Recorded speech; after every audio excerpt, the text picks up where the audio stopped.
Katie know. Beautiful. Thank you, Susan and Katie. Wow, beautiful. Well, good morning, everyone. And this is Palm Sunday. Happy Palm Sunday to you. For those of you who didn't grow up in the Christian tradition, it's a time when Jesus made the triumphal entry into Jerusalem. And we're going to talk a little bit about that, and we're going to talk a little bit what that means, but also an idea that came to me about that and the significance of it in our lives and what that symbolizes for us in so many ways. First of all, let me find my notes here. There we go.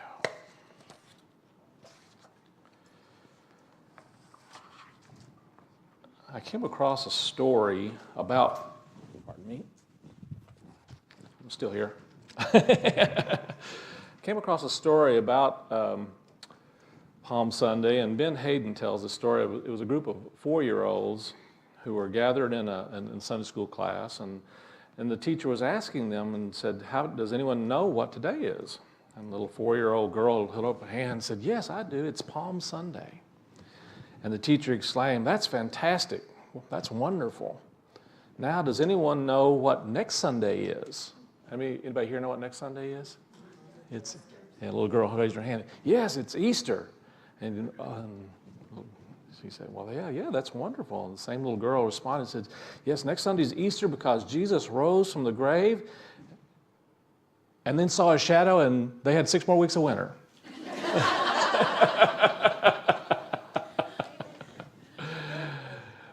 Almost got it right.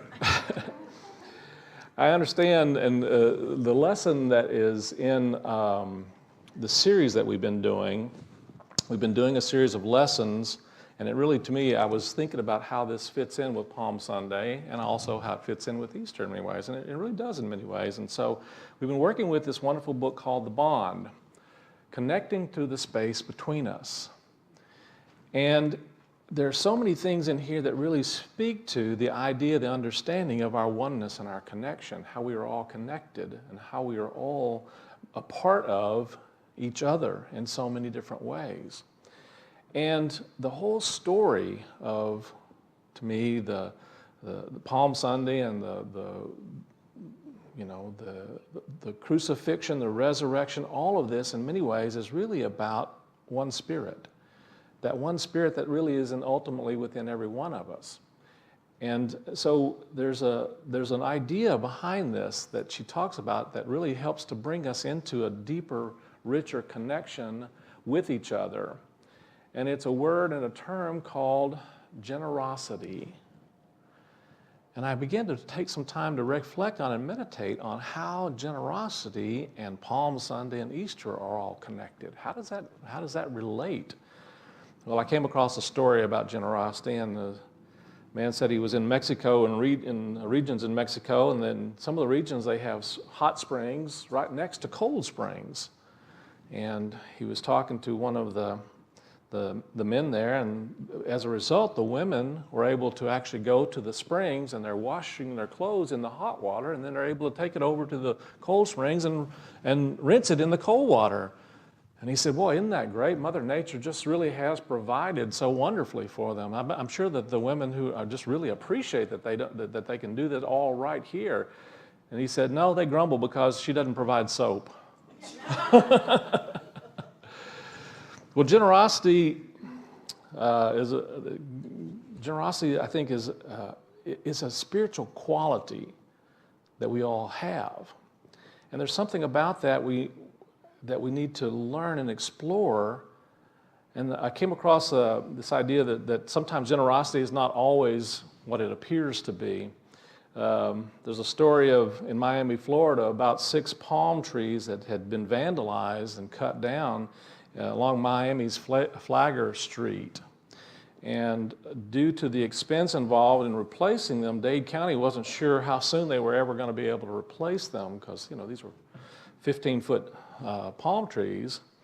And along came a generous donor and planted 6 new palm trees. Now, the ones that cut down were about 15 feet tall, and they provided this wonderful foreground for a billboard for Delta Airlines, for them, their wonderful billboard. So it was 15 feet tall, and there was this billboard of Delta Airlines in the front. Well, the new ones were like 36 feet tall, and they were provided by Eastern Airlines. So generosity sometimes is not always it seems to be. Well, Palm Sunday is really about this idea of, it's really the story of Jesus having this triumphal entry into Jerusalem. Jesus, a wonderful Jewish rabbi, one day decided to ride a donkey into Jerusalem. And everybody along the streets threw their coats on the ground, and they took palm trees and they waved them and they threw them on the ground in front of them, and they welcomed him like a king. They welcomed him as a sovereign, a triumphant champion into Jerusalem. And when we think about this story, it occurs to me that Jesus was actually warned that the Sadducees and the Pharisees were not too happy with him. In fact, they had plans. And he was warned by his disciples not to enter Jerusalem. But he did anyway. And he went into Jerusalem, and he was welcomed by so many as a sovereign, as a champion, as a victor. See, this is a symbolic way that they had in those times of welcoming home a conquering general, someone who had been victorious in battle, someone who had been victorious in a struggle in some way.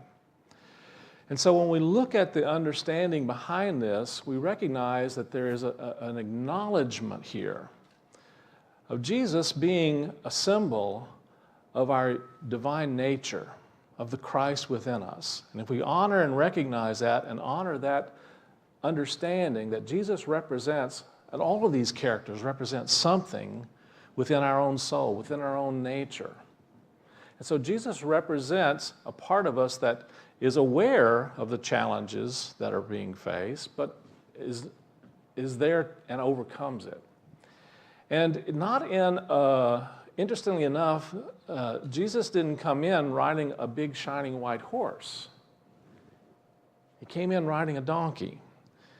And it really has to do with, the donkey really has to do with, sitting on a donkey symbolically means actually being atop of our, according to Charles Fillmore, our animal nature. In other words, not necessarily, how shall I put it? In some ways, really being on top of some of our instinctual ways of acting and being. And so there was, in many ways, the very act of moving into Jerusalem, riding on a donkey, symbolically talks about our being able to listen to that space within us where we experience and know our true nature, overcoming that part of ourselves that is limited, that is perhaps fearful. Donkeys are pretty known for being stubborn a lot of times. Anybody here know what I'm talking about? It's overcoming, and it's actually being on top of those kinds of energies. Palm Sunday is the Sunday preceding Easter. In Jerusalem, the holy city symbolizes within us the habitation of peace, its possession of peace, vision of peace, an abode of prosperity that is within us. And Charles Fillmore says, in man, Jerusalem is the abiding consciousness of spiritual peace, which is the result of continuous realization of spiritual power, tempered with spiritual poise and confidence. Jerusalem symbolizes the great nerve center just back of the heart. From this point, spirit sends its radiance to all parts of the body. Jesus symbolizes our I am identity. He's going up to Jerusalem means our taking the last step in unfoldment preparatory for the final step when the personality is entirely crucified and the Christ is triumphant. Jesus riding the donkey into Jerusalem means the fulfillment of the time when the spiritual I am within us takes control and lifts all the animal forces up to the spiritual plane of mastery, purity, and peace. And he goes on to say, when the I am takes charge of the body, a new order of things is inaugurated. The virtuality is no longer wasted. Through high and pure ideals, the whole consciousness is raised to a higher standard. And the hosannas of rejoicing multitudes and the spreading of their garments and the branches of trees before Jesus represent joyful obedience and homage to all the thoughts in one's consciousness, which give consciousness when an error state is overcome. Blessed is he that cometh in the name of the Lord. Blessed is he that cometh in the name of the Lord. So looking at this and listening to this, it occurs to me that the very act of Jesus entering into Jerusalem, from a human perspective, was an amazing act of generosity. An amazing act of generosity. You may think, well, what is that? How does that relate to generosity? Well, if you look up the definition of generosity, it basically says, willing to give help or support, especially more than is usually or expected, something larger than usual, something that is more than expected. Giving something that is more than expected. Now, I don't know about you guys, but if my disciples had been warning me about, the Pharisees and the Sadducees, out to get me, and what the plans were, I'm not sure that I would have been writing anything other than the other way, probably. That's just the honest truth. I mean, there's a part of me that knows that I don't know whether I have the courage to really do that at times. But I think in many ways, there's a part of us that is being called forth to actually take those kinds of steps and those kinds of actions in our lives. There are times and there are circumstances and situations where we are being called to do something that is more than what is expected. There are circumstances in our life and our world today that are calling us to step forward and do more than is what usually is expected. She tells this wonderful story of Nippon Maida. Lynn McTaggart does. And our lesson in the work is about this idea of doing something more than is expected. You see, Nippon Maida was a brilliant young man who was well ahead of his peers in many ways and was really drafted by the technical world out in California, and was found himself really in the lifestyle of making six-figure income, really just doing exceedingly well in terms of material goods. He was in Silicon Valley. He was one of a Turk, as they call them. He was one of the young Turks in Silicon Valley, and had just risen very quickly and become wealthy and very, financially and materially wealthy. And he had some experiences, though, that really began to change his understanding and way of seeing things. He was back in India visiting a friend, and on the train they ran across this Japanese man named Shen. And they had this deep conversation with him.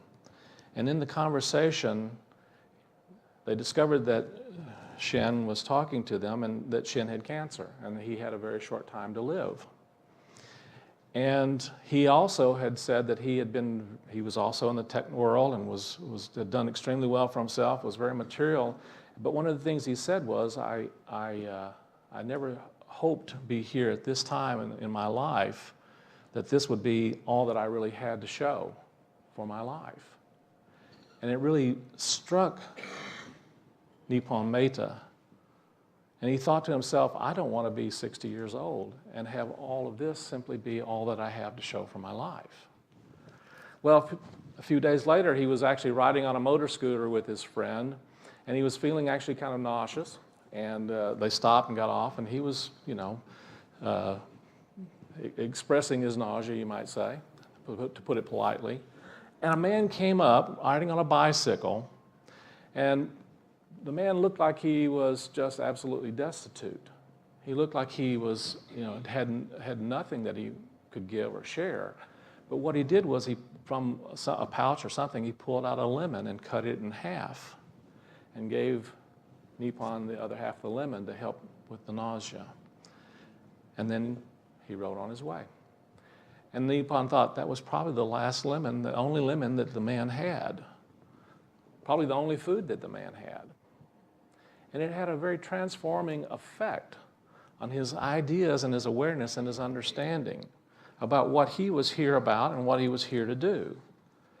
And so from that, he actually wound up giving up he went back actually, before he wound up giving up, he wound up going back and he wound up founding Charity Focus, which is an international organization of technical people, and their primary work has been to help promote other not-for-profit organizations through developing websites for them, through helping them with any kind of technical issues that they have. And he created this amazing international organization that's done fantastic work in not doing so much the work themselves, but in helping them to actually promote whatever work that they're doing.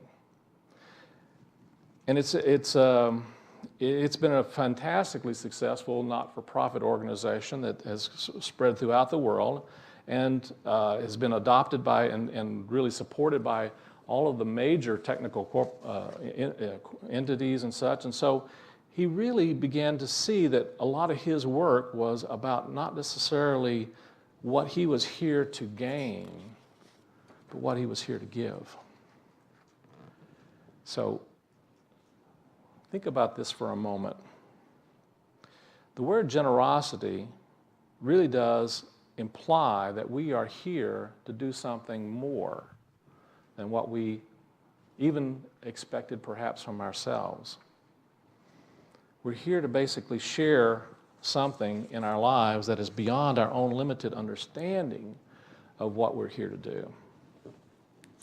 Oftentimes we are thinking on a daily basis from a place of what is mine to receive. It's true, isn't it? If we're honest with ourselves.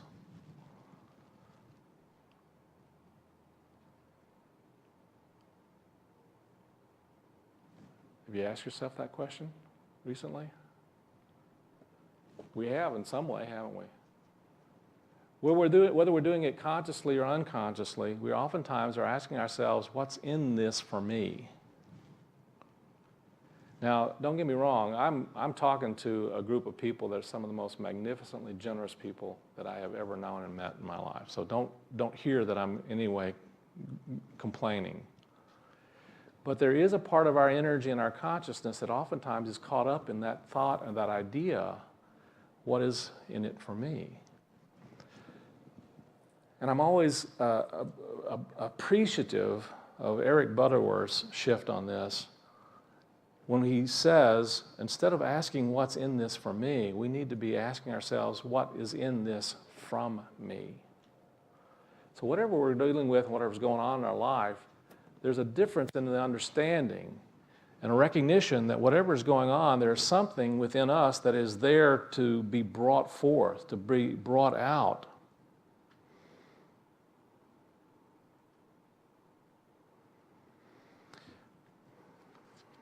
I came across a wonderful quote. Before I get to that quote, let me say, how many of you were at our spiritual cinema last night? We watched this amazing and wonderful documentary about a beautiful village in France. La Chambord, is that how we said it? Yes, La Chambord. And during World War II, and during the height of the Nazi occupation of France, the Nazis were actually demanding that the French gather up all of the Jews in France and ship them to Germany. Well, we know what the purpose of that was. We've seen that. It was known as the Holocaust. We've seen the experience of that. And a part of France basically agreed to and went along with it because they knew if they didn't, they would be actually run over and conquered themselves, and who knows. The law was if anyone was caught harboring a Jew, they themselves could be put to death. But there was a whole region in France called La Chambord. La Chambeau, thank you. La Chambeau, and they basically refused. And they not only refused, but they took in refugees, Jewish refugees from all over France. Not only France, but actually I think from all over Europe. And they took in Jewish refugees and basically said to the Nazis, no, we won't. And this went on throughout all of the Nazi occupation. And they basically said, no, we won't. This was an act of amazing generosity. It was an act of generosity because it was an act of recognition of their connection and their oneness. But it was also an act of generosity because it was something that was beyond what was expected, certainly, because they knew that they were putting themselves, their families, all of their community, their village, all of their villages at risk and in danger. And yet, they had an understanding that they weren't necessarily doing something in their mind that was extraordinary. They didn't necessarily think they were doing something that was great. They were doing what they thought was right. Simple as that. In fact, I kept seeing the word throughout there. It was simply what was right. It was the right thing. It was a very wonderful and powerful thing to do, but it was simply the right thing. You and I are often being called to simply do the right thing. In this world today, we have lots of opportunities to think about ways of giving, of serving. Albert Camus said, too many have dispensed with generosity in order to practice charity. I thought about this for a moment. Now think about this. Albert Camus, the philosopher, a French philosopher, who actually in this movie went to this village to do some of his writing. He said, too many have dispensed with generosity in order to practice charity. And as I thought about that, well, wait a minute, what's the difference between generosity and charity? Is there a difference? So I looked up charity. Charity is giving of money, food, or help to those who need it, or an organization that does this. That's a good thing, isn't it? It is a good thing. Charity is a good thing.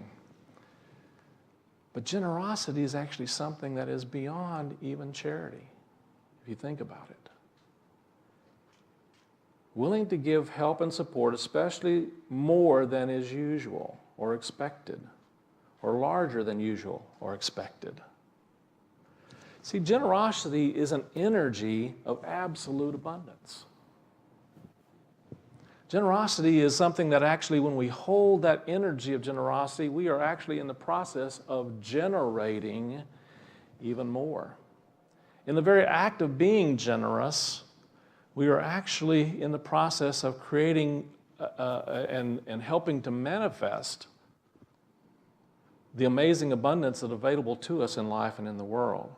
I came across a quote this week from Myrtle Fillmore, and I didn't get the exact quote on it, but it was basically, she was translating, it said that God loves a cheerful giver. And she said, that's not quite accurate.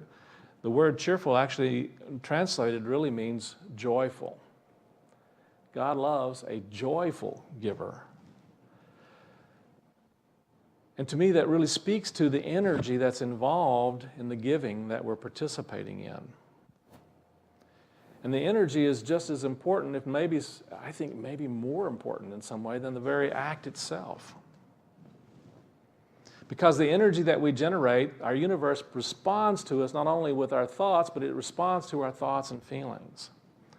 And so it's important for us to participate in whatever we're doing in life, in whatever way that we are being called to give of ourselves, of our life, of our talents, of our substance, of our love.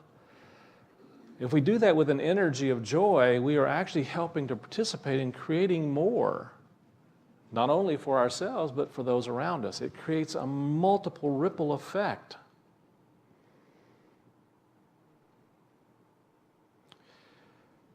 In Prosperity, Charles Fillmore says, true giving is the love and generosity of the Spirit-quickened heart. Let me read this again. True giving is the love and generosity of the Spirit-quickened heart, responding to the love and generosity of the Father's heart. I want to read that again because it's just a powerful understanding and awareness. True giving is the love and generosity of the Spirit-quickened heart, responding to the love and generosity of the Father's heart.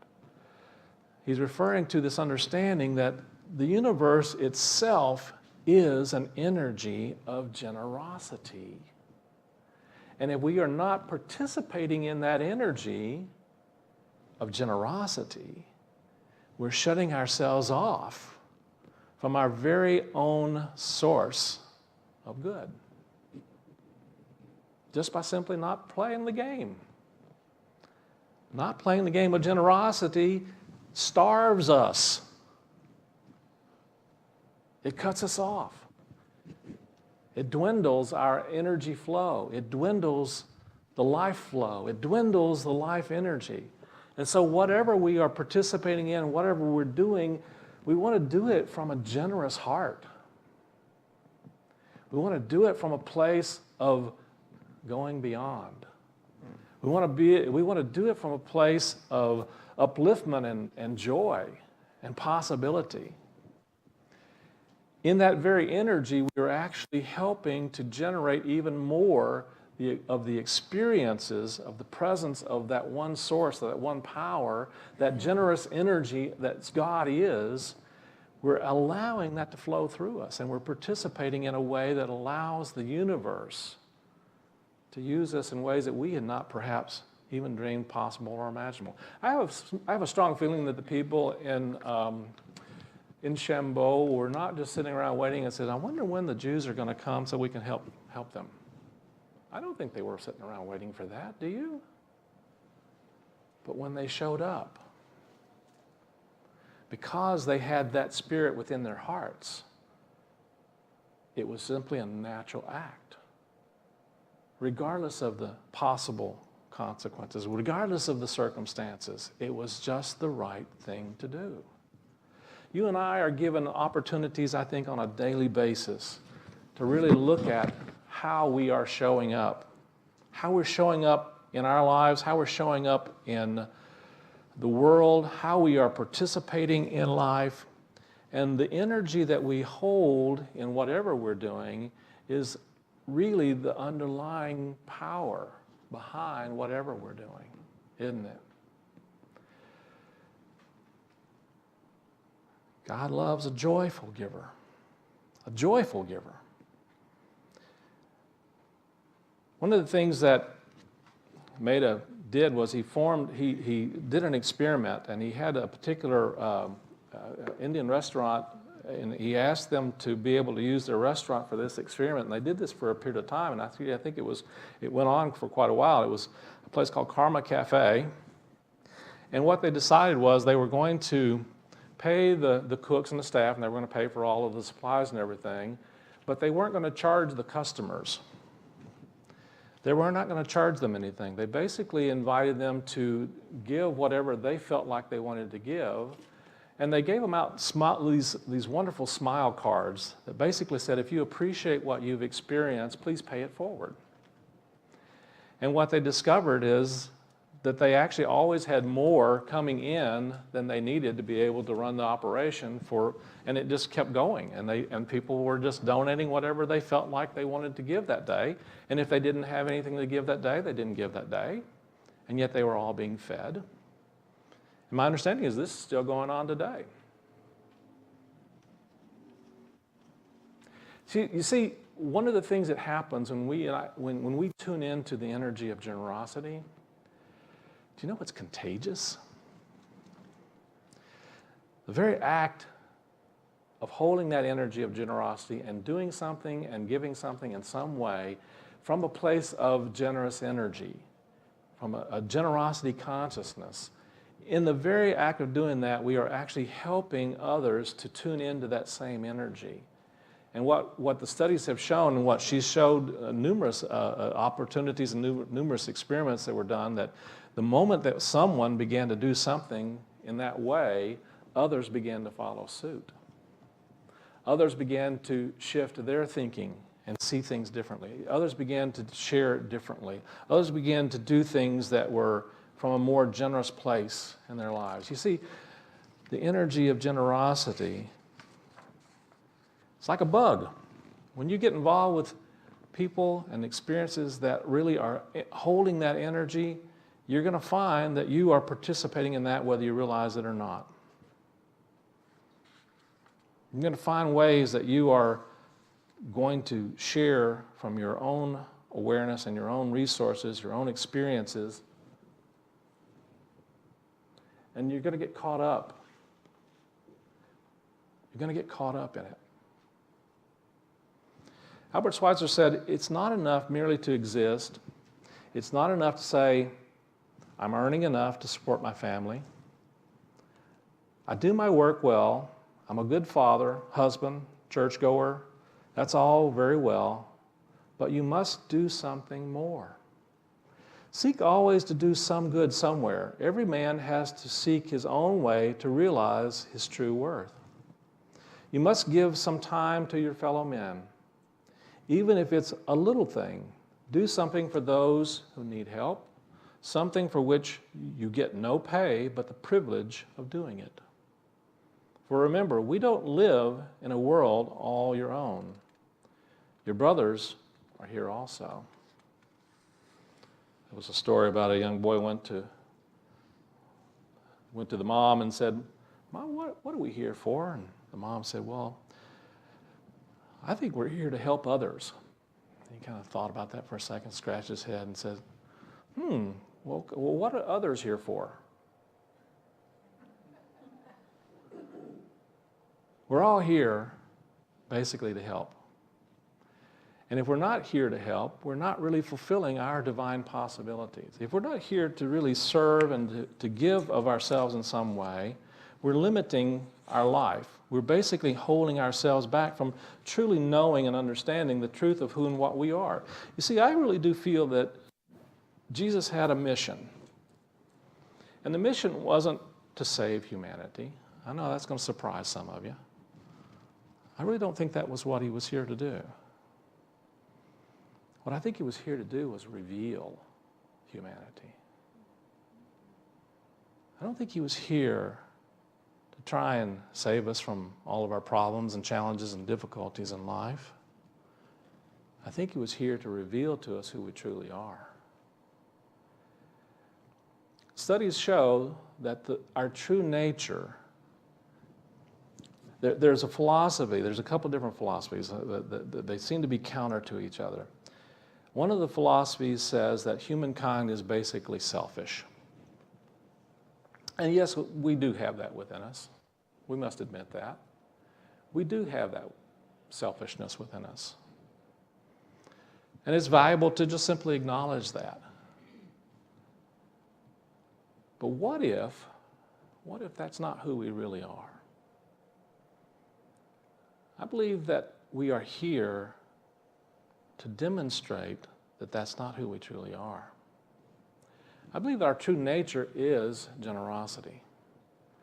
And I do believe that Jesus, Buddha, Mohammed, all were really here to show us who we truly are, what our possibilities are.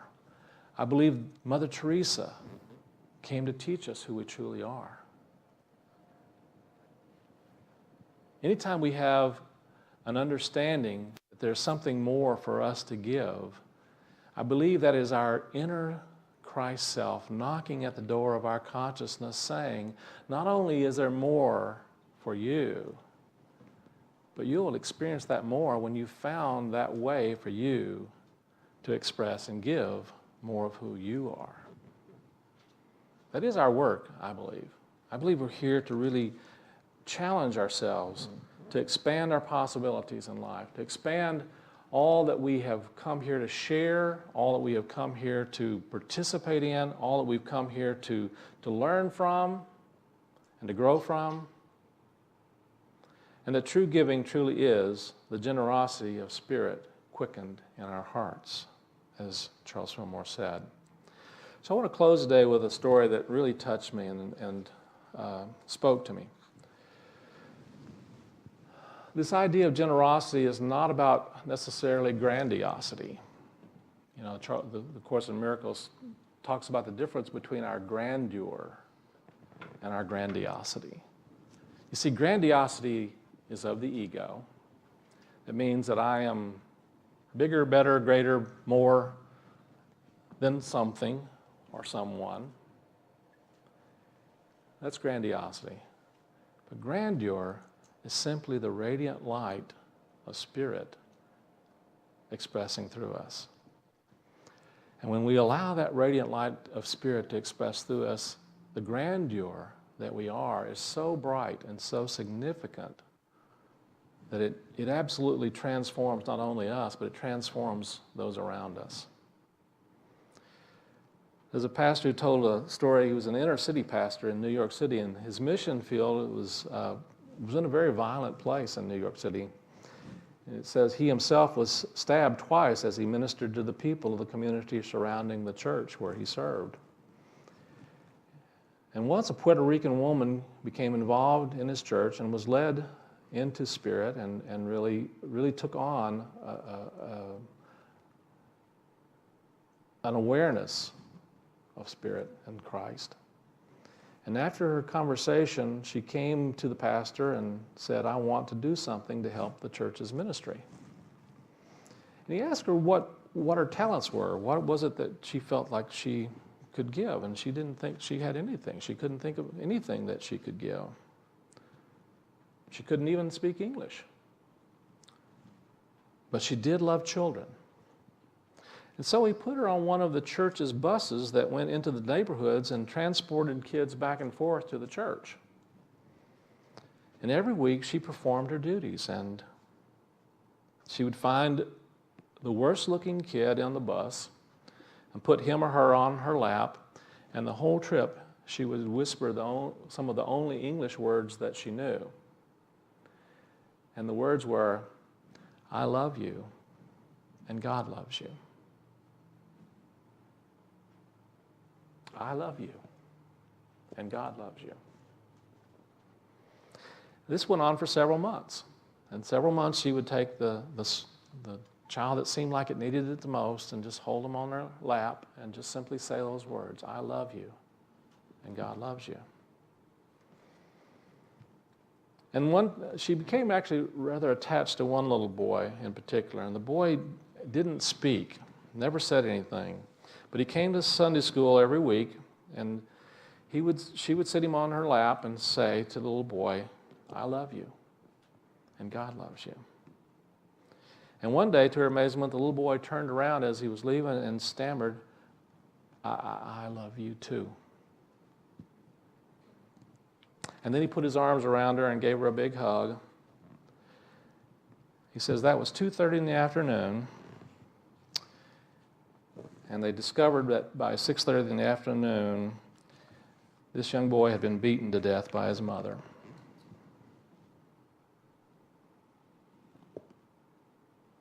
Shocking. Shocking.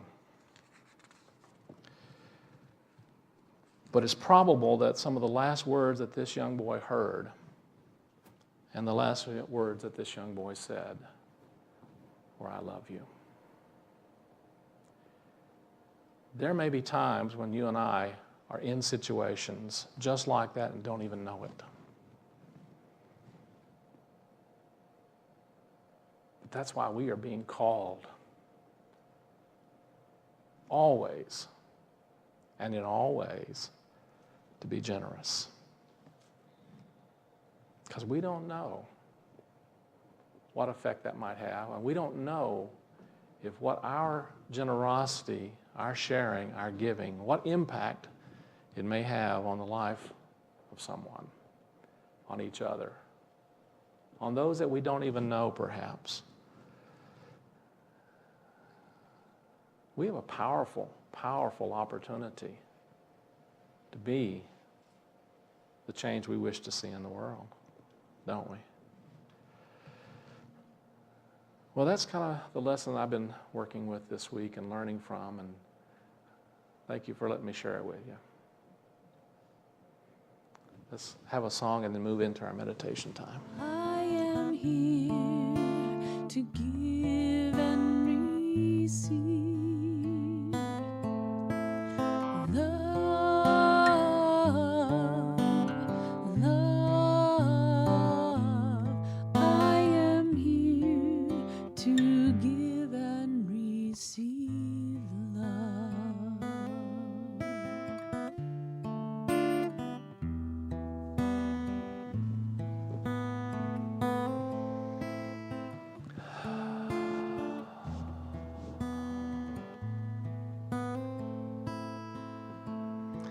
Just allow the breath to flow gently in and out. And as you allow that breath to flow, just know and feel the wonderful, amazing abundance that's possible when we allow ourselves to be in that flow of giving and receiving love. Breathing in love and breathing out love.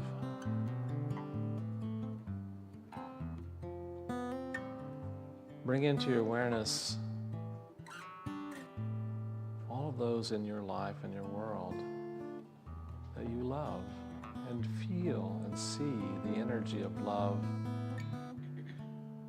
emanating from your heart center.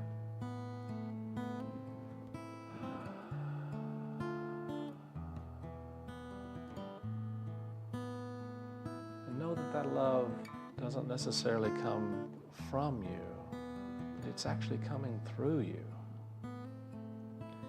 And be willing to allow even more love than you thought possible.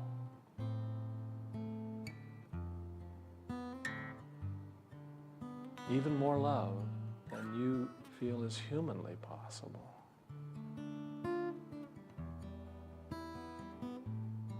And know that the generosity of spirit is always available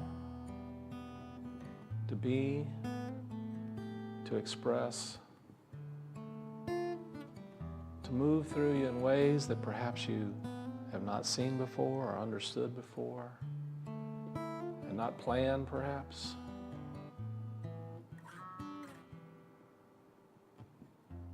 And just be open to knowing that life will present to you great opportunities.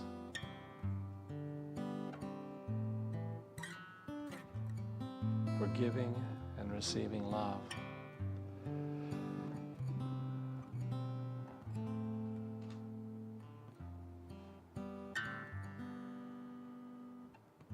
And when life gives you those opportunities, accept them with generosity. Send forth that love generously. And know that it is there for you generously.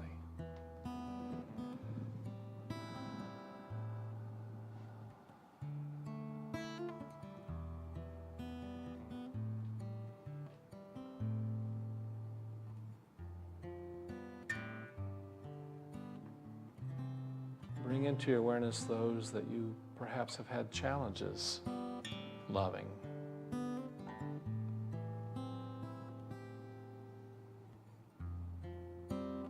Allow an energy of generosity to come into your heart. An energy that is beyond what is expected.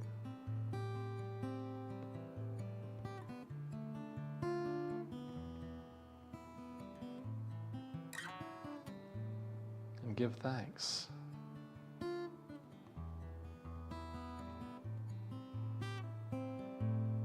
Give thanks.